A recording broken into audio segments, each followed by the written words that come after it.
আজ ডাল পুরি করব। এখানে ছোলার ডাল ভিজিয়ে রেখেছিলাম, সেই ছোলার ডাল, 1 ইঞ্চি আদা, 4টে কাঁচা লঙ্কা, একটুখানি কসুরি মেথি, একটু লবণ আর একটুখানি লেবু চিপে দিয়ে বেটেছি।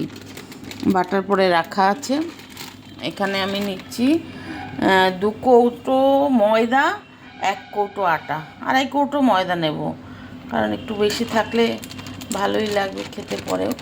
2.5-3 কৌটোর মতন ময়দা নিচ্ছি আর 1 কৌটো আটা নিয়েছি, দুটো মিক্সড করে করছি। কচুরি হবে সকালবেলা, কচুরি খেতে চাইলো আজকে, বললো ডাল পুরি করো, ডাল পুরি, তাই ডাল পুরি করছি।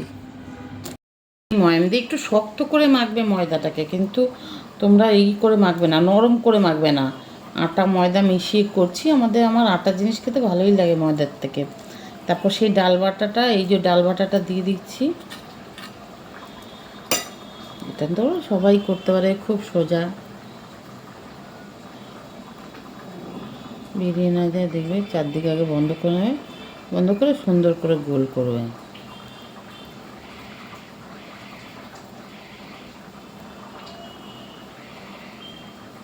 গোল করবে, গোল করে প্লেন করে দেবে। যখন বেলবে তখন দেখবে ঠিক হয়। একটু ময়দা মাখিয়ে নেবে, মাখিয়ে এটাকে রেখে দেবে এরকম করে আমি সমস্ত পুরিগুলোকে গোল গোল করে এরকম পুর ভরে নেব।